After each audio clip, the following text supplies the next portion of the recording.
Hello, everyone. Welcome to the show. This is eBizChat, where it is all about business. And there's a lot of stuff going on in our world today. I am joined today by my good friend and co-host, Dr. Susan Nash.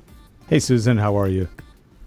Great, and living the business travel, that is. I went on my first trip Wow. since February 2020.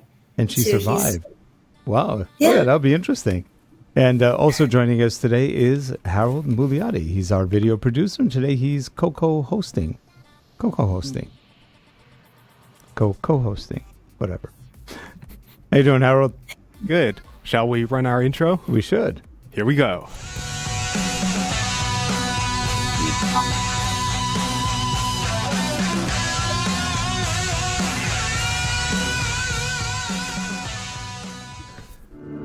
This show is sponsored by Relate Corporation.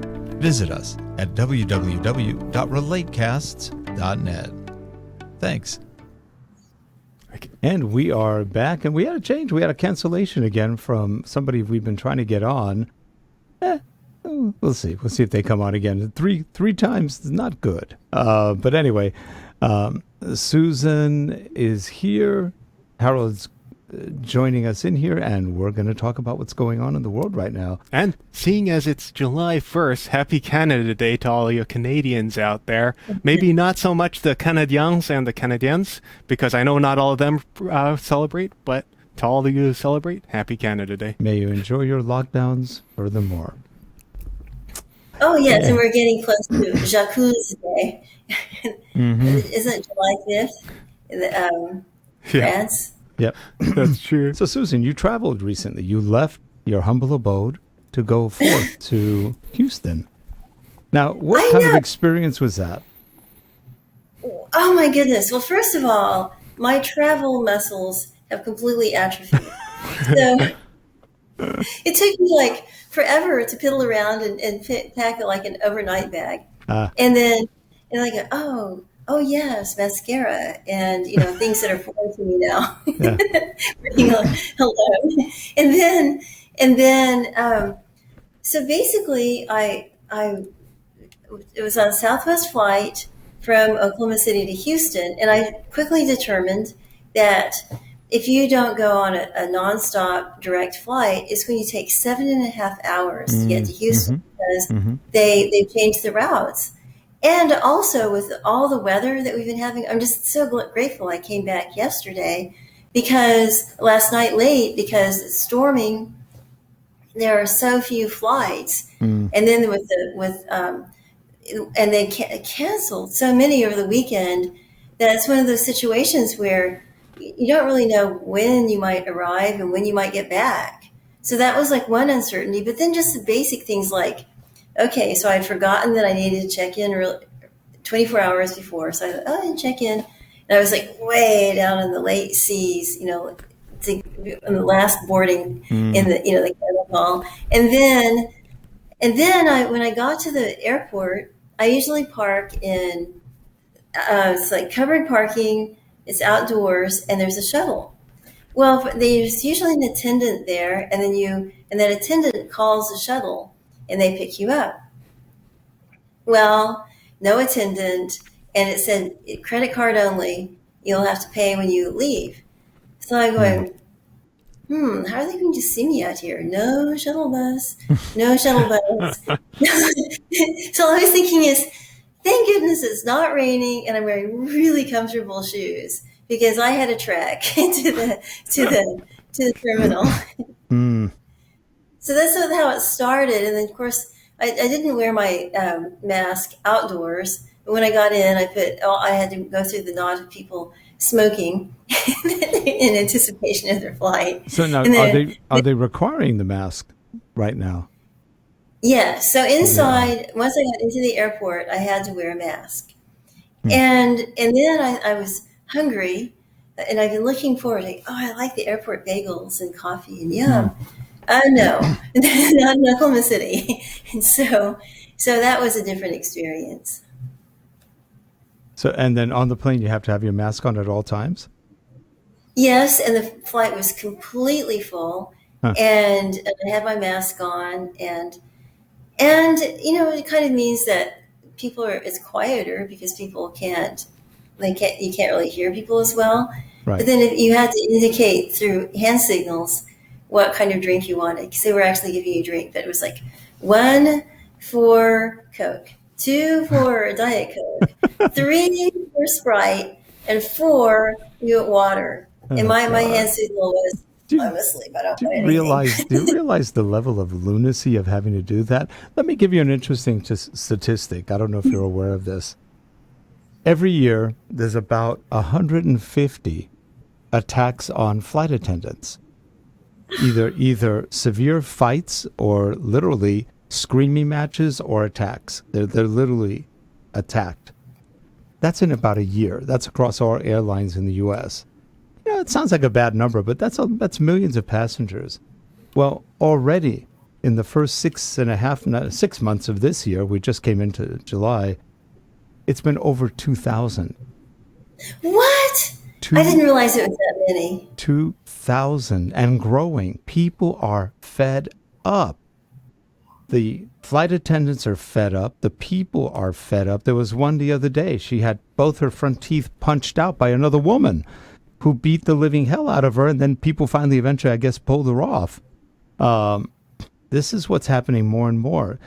You push people, and you push people on both sides, and people are getting fed up.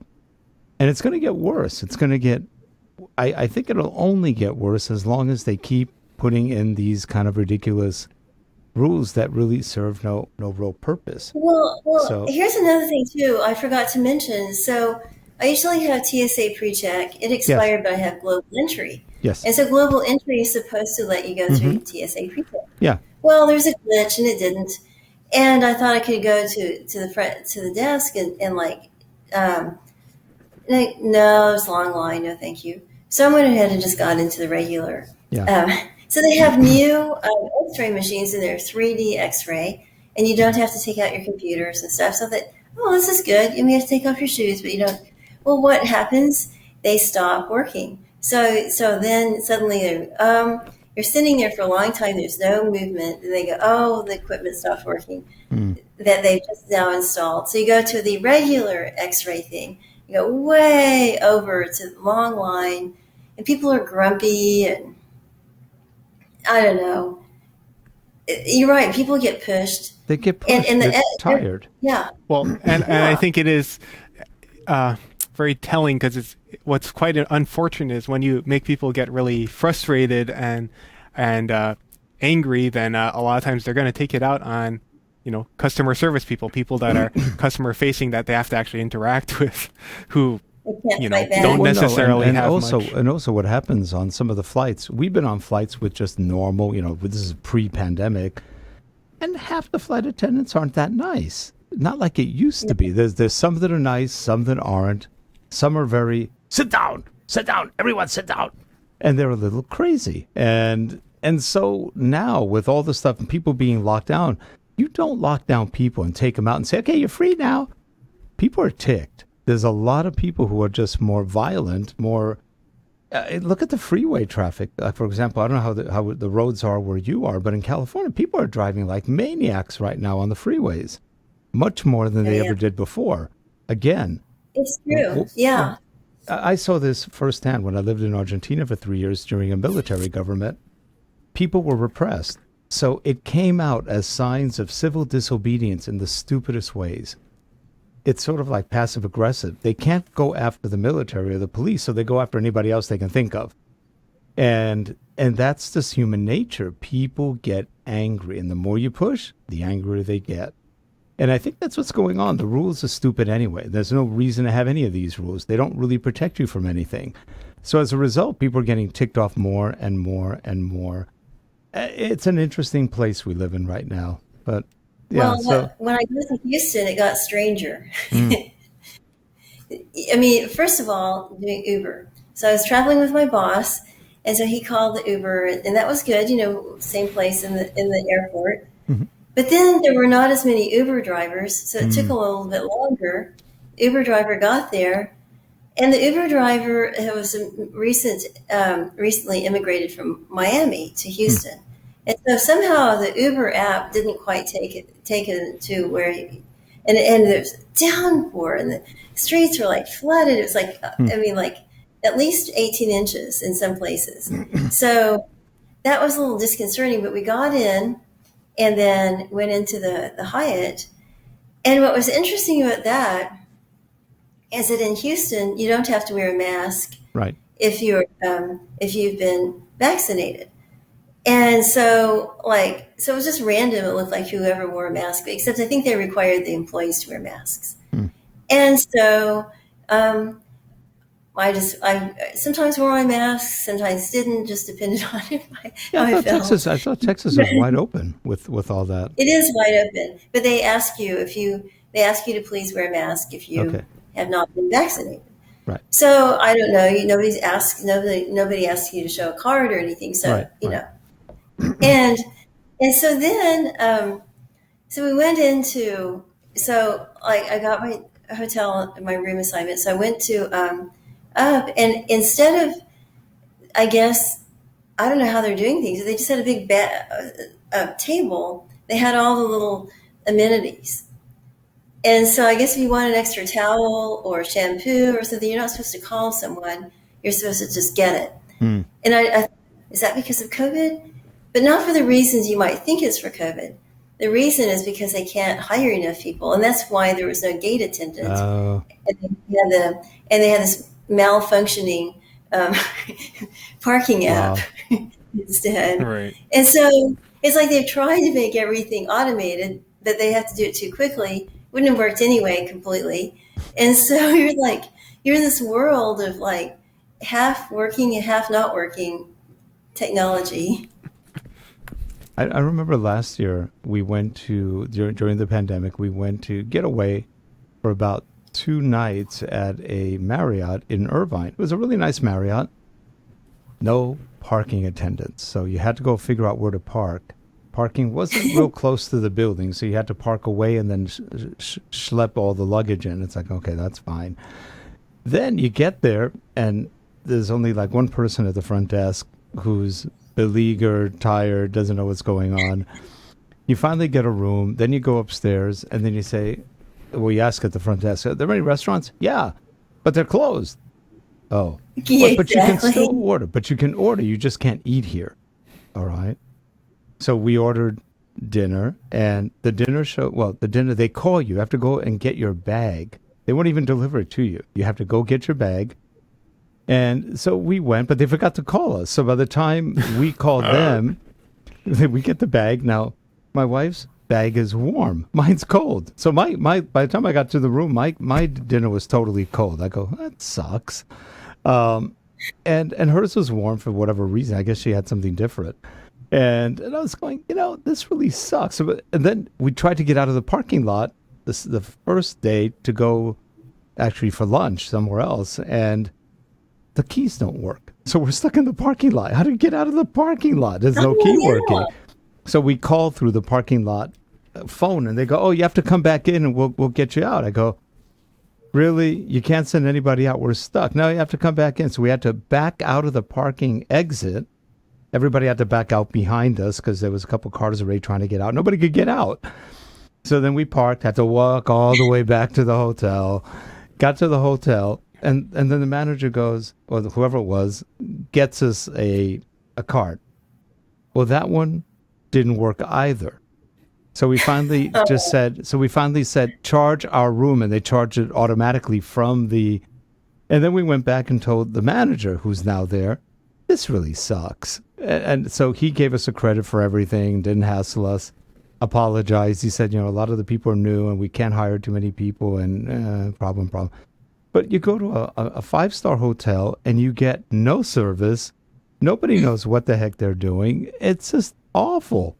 And that was the last time we went anywhere after that. It's like, this sucks. And you have to wear your mask everywhere. I go, no, I'm going to wear these stupid masks.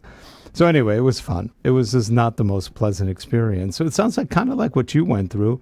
And that's a year later. Well, I mean, it was strange, though, because Houston is pretty open. Yeah. And so we went to a restaurant, and it was delicious. I mean, it was wonderful, and it was more or less across the street.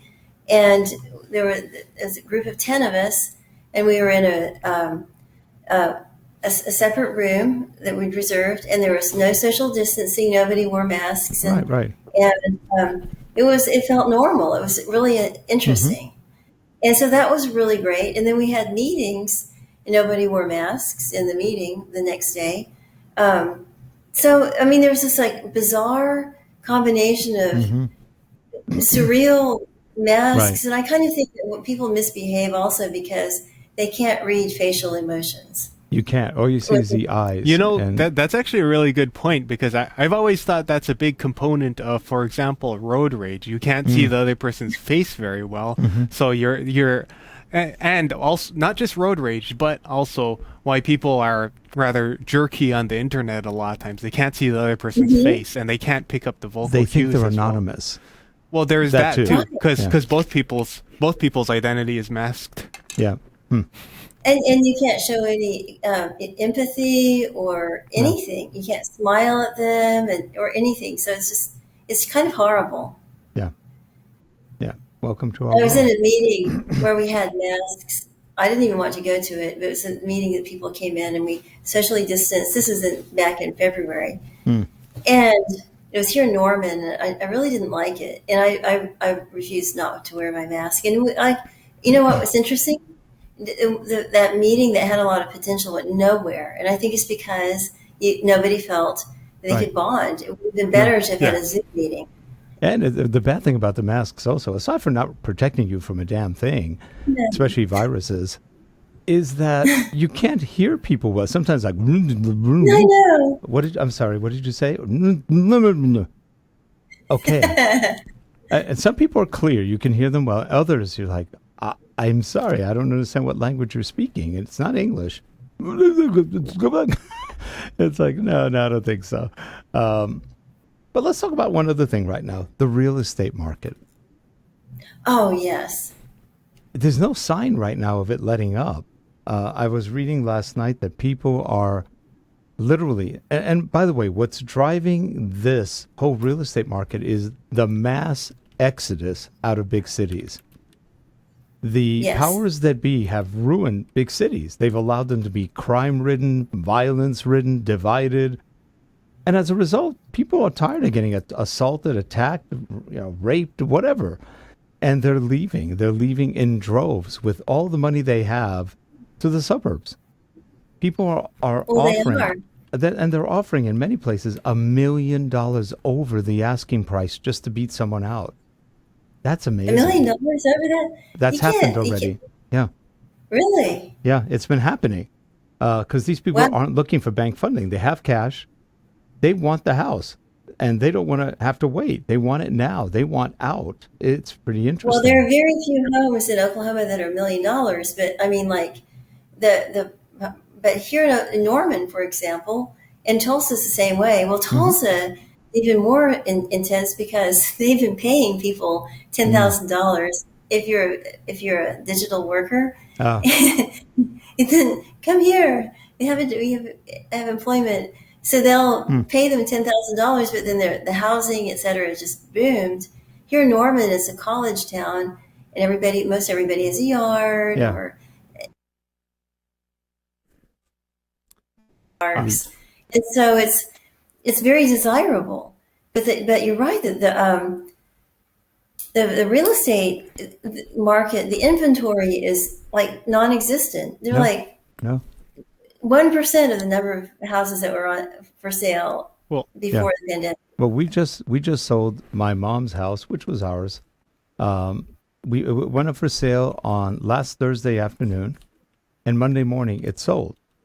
And we got 20,000 more than we asked for. We didn't even ask for it. And it came in 20,000 more than we asked for. Congratulations! Thank you. It was an easy sale without having to do any work at it. We have a great real estate salesperson. She handled it, but I was just shocked. 4 days, boom. We're in escrow. A quick 10-day approval of this, and then a quick escrow, and you just go, wow. It's insane. Again, people who are leaving a city who want it out. That's part of the story, but another big driver in the costs of real estate going up is that this year and last year, pension funds and investment firms, private equity firms, and stuff like that have been uh, increasing their amount of their portfolio that's real estate by quite a bit, sometimes like doubling and so on. So we're actually seeing a lot of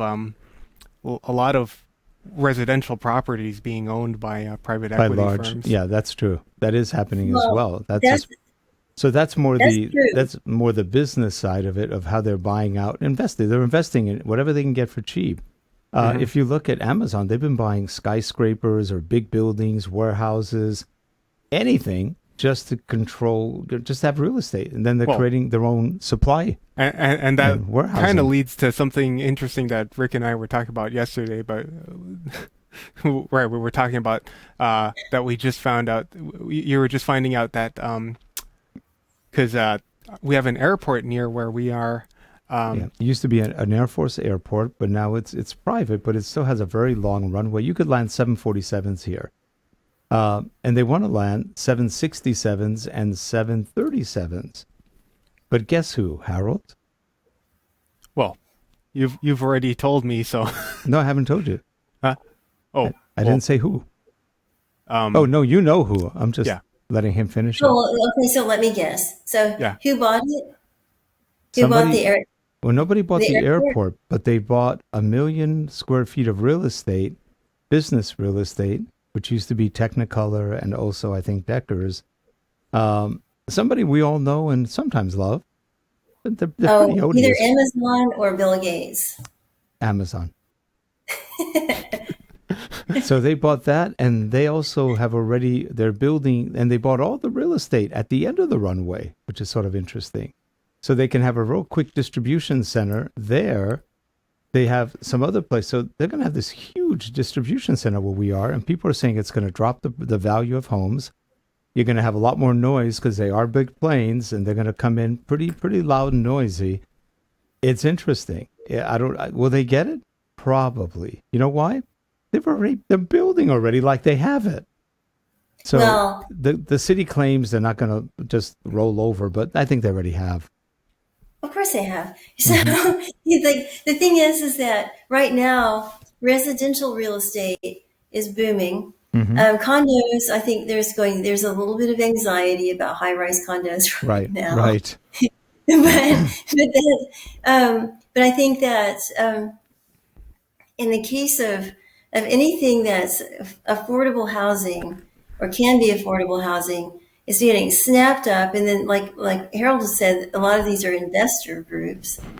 And on top of that, you have people using real estate as a hedge against inflation, except they're not doing that except for these like other exceptional things like Amazon. But for the most part, strip malls and commercial real estate, I mean, maybe this is a good time to buy because nobody wants them. No, it's actually 25% of the malls in the U.S. have already gone under. And a lot have been bought by Amazon and Bezos. Others are being bought by other investment groups.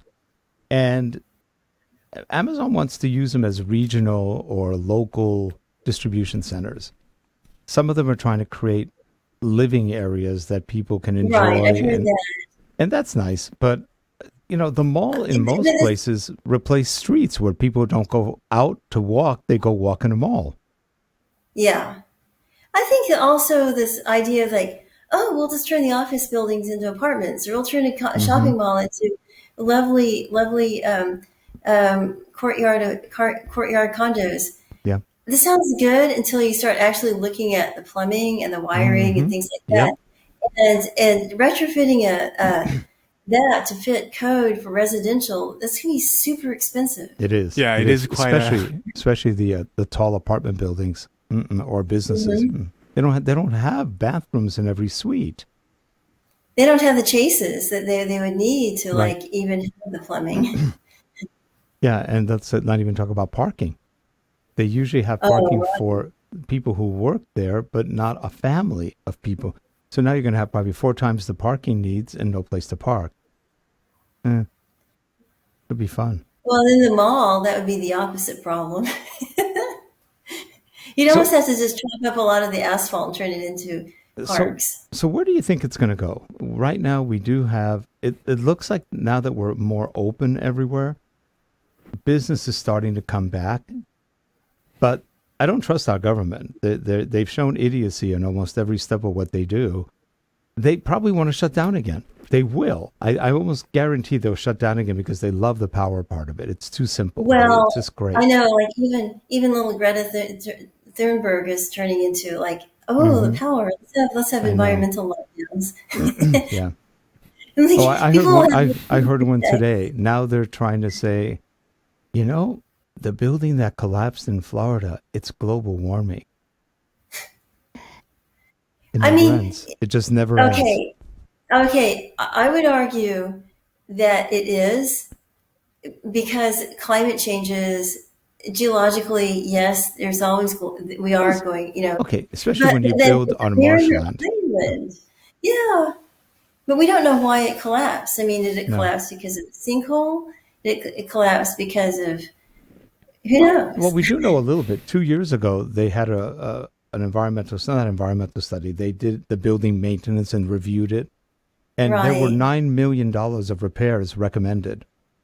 Mm-hmm. There was rotting underneath. Mm-hmm. There was water damage. There were other things that were so they Oh had a yeah, lot of concrete problems. settling. They made Yeah. some fixes, but not a lot. In the garage, they fixed some stuff, but it's still leaked. The garage is leaking quite a bit. So who knows? Who knows where, what really happened? But the building did have some issues. Well, But I it is think a, that you know, a yeah. 40 year old building on a marshland. Mm. I guess for me, I tend to like try to look at all the different explanations and try to take them into account. But I tend to favor Hanlon's razor, if you know that maxim. Is Never it ascribe. Occam's? How's it different from Occam's? So Hanlon's razor is never ascribe to malice that which is adequately described by stupidity. Sometimes it's quoted as incompetence, and either one Yeah, works. that's true. But Yeah. it often does, like, obviously there are things that people do maliciously, Well, but what was that? There was a corollary to Murphy's Law. Murphy was an optimist. yeah. Yeah. Well, I think you're right because people were saying, well, I mean, the conspiracy theories. I always go for the geological theory, Hmm. which is the barrier island is on a thin barrier island. Barrier Sure. islands, by definition, are shifting sands. And Hmm. like, what happens when the sand is shifted out from under you? You fall over. Yeah. Yeah. But it's an odd place to really build high-story buildings either. That it just doesn't make sense because you're right. I You do am with have a lot of you. weight on a fairly soft underbelly. There's so much load, and then on top of that, you've got karst, which is Mm. carbonate. In other words, caves and underground caves, and Mm. in that part, I became obsessed with this. So all last weekend, I just studied up on Florida Mm. karst. So there are cave systems and sinkholes all throughout Florida. Now the sinkhole alley is between Tampa and Orlando, and that's where you get the Oh, big ones really? that whenever Okay. Yeah. yeah, whenever and they had like 110 new sinkholes in one January when the orange Mm. orchard farmers decided to mist their trees to keep them from freezing to have the protective coat of Yeah. ice, Uh-huh. and so lowered the water table enough to have like they call it collapse stolenes or collapse Mm. karst Huh. caves. So anyway, Wow. you had things where entire houses are swallowed up because and then in that part of Miami, it is again is on basically a shell bank, and it's very porous and buggy. So it easily has these little cavities that easily collapse. And in Miami, you get wide, shallow karst or sinkholes. So So maybe it's not a sinkhole 30 feet, but even 5 feet, so how 1 foot. how does it work in a place like downtown Miami where you've got a pretty big skyline? There's a lot of high buildings. At what point are those buildings? I'm not saying buildings, but is the geological condition at risk? I mean, is that more solid than well, actually, it is more solid than the marshland, I think, but Not necessarily. not necessarily, right? No, not necessarily, because we're talking about. Have you been into any like cave systems, things like that? You basically have these hollowed out Yeah. caves, and Hmm. so if enough load on top of that, it's going to collapse, and then they're just marked by underground rivers and things. So it's dissolution. These are dissolution cavities. Yeah. So what they do is they have ground penetrating radar, and they have Right. people who actually do studies every year. They go, okay, let's like you have our ground. We'll have our ground checkup, our basement checkup, or whatever, and they'll do ground penetrating radar to see if there are any cavities developing.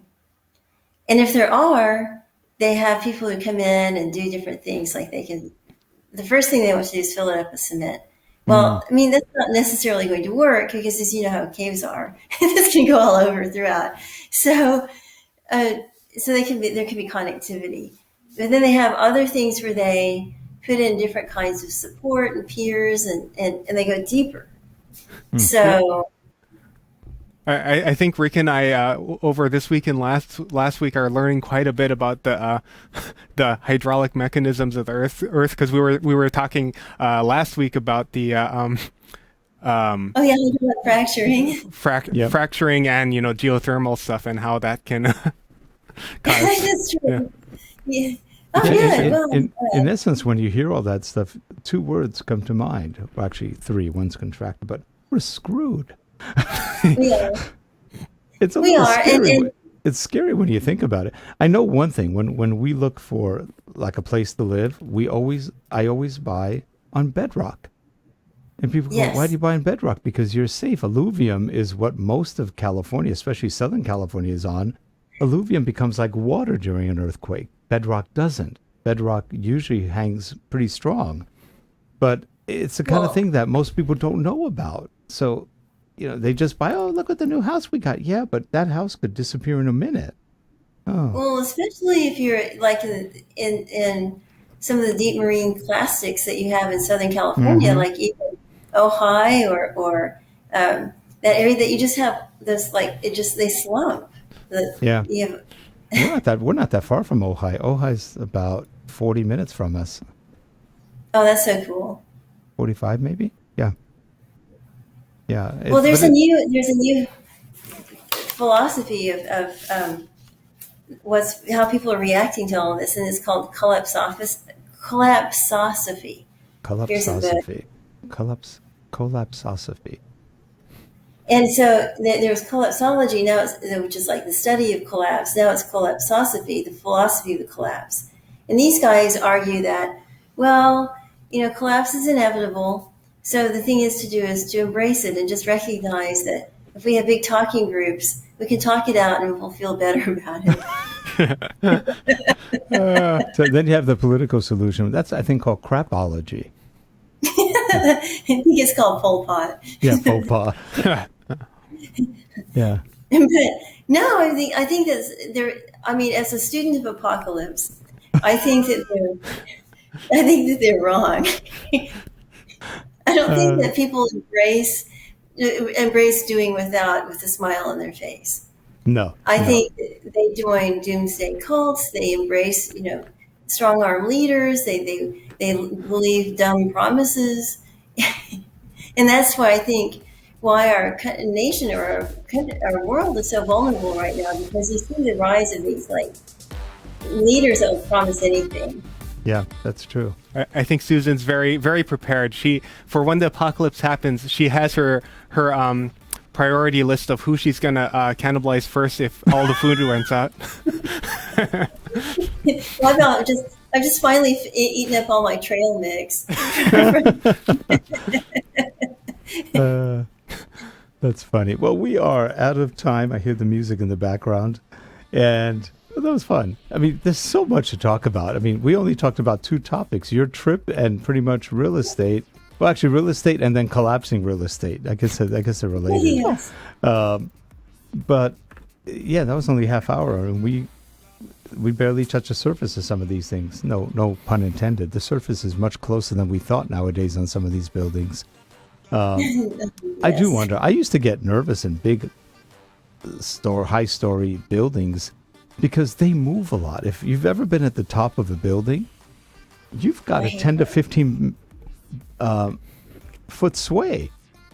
People actually get motion sickness at the top of those buildings. Like Harold has a little bit of like an inner ear issue, and if you went to one of those buildings, you would probably notice it. I noticed it. I was on the 33rd story of about a 60-story building in downtown LA one time, and we had not quite a 5.0. I think it was like a 5 quick earthquake. And I'm sitting down, all of a sudden I went, whoa! I'm holding onto my desk as we were moving towards a window. I was going, this isn't good. And it stopped, but it literally moved us. And they stopped the building. The elevators stopped working. They evacuated. It was like, oh man, this sucks. And I knew somebody who was on the 60-something floor, and she would say that, all day long you kind of feel like you're moving. Because it moves about 10 to 15 feet all day long for the winds. They do that for the winds because of the vortexes that the buildings create. It's a scary feeling. And you wonder what happens if really an earthquake hits. Now, I don't know if you know, these buildings are built on huge marbles, basically ball bearings. They're enormous. So the building moves on the ball bearing rather than crack. Very interesting. That's so fascinating. Yeah. And they make all these assumptions, they do these models, and the models are based on what we know now. But then, sometimes that doesn't really That's apply. a really good point because when we had that big Northridge quake, they theorized that this could happen, but it hadn't happened before. Most earthquakes do this, either this or that. So we're on just a 2D axis. Well, guess what happened during the Northridge quake? So now we're going this way, that way. We were circling and going up and down all at once. And that'll tear up anything. And they said they knew it could happen, but they've never really thought it possible. They theorized it. And it completely they had to undo or redo all of the bridges, freeway overpasses to reinforce them because a lot of them could not support this or the circle motion. Right. So very, very interesting. And it raised, now picture this, the San Fernando Valley is pretty big. It's a good at least 15 by probably 10 or 15 miles. It's a big square area. It got lifted 13 feet up and it fell about 15 feet up and fell, I think, 13 feet back down. Meaning it raised the valley. It raised the valley by about 2 feet. Wow. Mind-boggling. In one single earthquake. 10 seconds. I think it was 10 seconds. It was amazing. So yeah, that's why you guys have tornadoes. We have quakes. Ours will kill us more than yours, but you have the benefit of seeing them coming. And there it comes. Ours just all of a sudden we're shaking. It's like uh-oh. Yes. And it's a little scary. I've been through quite a few quakes, and you've been through some, right? Yeah. I generally, when I've been through quakes, I've only sort of noticed them. Like usually I was doing something and I just kind of... It depends on the quake. Swinging back and forth. Yeah. I was... Northridge quake was... What year was that? 2004, I think. Wasn't it? I thought it was in the 90s. I'm sorry, 1994. 1994, yeah. So I noticed it, but because I was so small, I didn't... I thought maybe I just was... Yeah, I thought maybe I was just seeing or feeling things that weren't actually happening. I noticed the chair moving across the floor, and that was about it. And it didn't last that long. So when the quake happened, you were awake on that one? Yeah. That was at 4:43 in the morning. Yeah, I was. Wow. Our daughter was sitting in bed. She was 3 years old at the time. And she goes, "There's monsters under the house." Yes, there are. I thought that was funny. That's what she thought. There were monsters under the house. Oh, yeah, well, I was in graduate school and I was taking a paleoecology course. And so it was really interesting because it was all about changes that affect life. And so it was interesting. Yeah, fun stuff. Well, anyway, we are out of time. It is 4th of July weekend coming up. We hope all of you have a wonderful 4th of July weekend. And Susan, same to you. And Harold, to you too. And we're just going to chill out for about 4 days. I think we're coming back on Tuesday. So Nice. it'll be a break. Are you off? Yes, I'm going to take off. Well, yeah, I think so. I don't. Nobody really announced it, but I have to look to make sure I don't have anything on Monday. Yeah. Any more fun travel? I'm supposed to go to Houston again in July. So, but I really want to go to Spain, but I guess it's not possible yet. Oh God, yeah, they're really pretty locked down over there. So I know, but I want to take a vacation to Spain. yeah, not fun. Yeah, Spain would be fun, but I don't know about the flight. Well, and I'd like to go to Mexico, but I just don't really want to take the chance of being trapped. Right. Yep. Anyway, we'll have a good one wherever you go or whatever you do. Enjoy the weekend. And we will see you folks next week on eBizChat. Thanks, everyone. Bye-bye. Bye, everyone. Bye.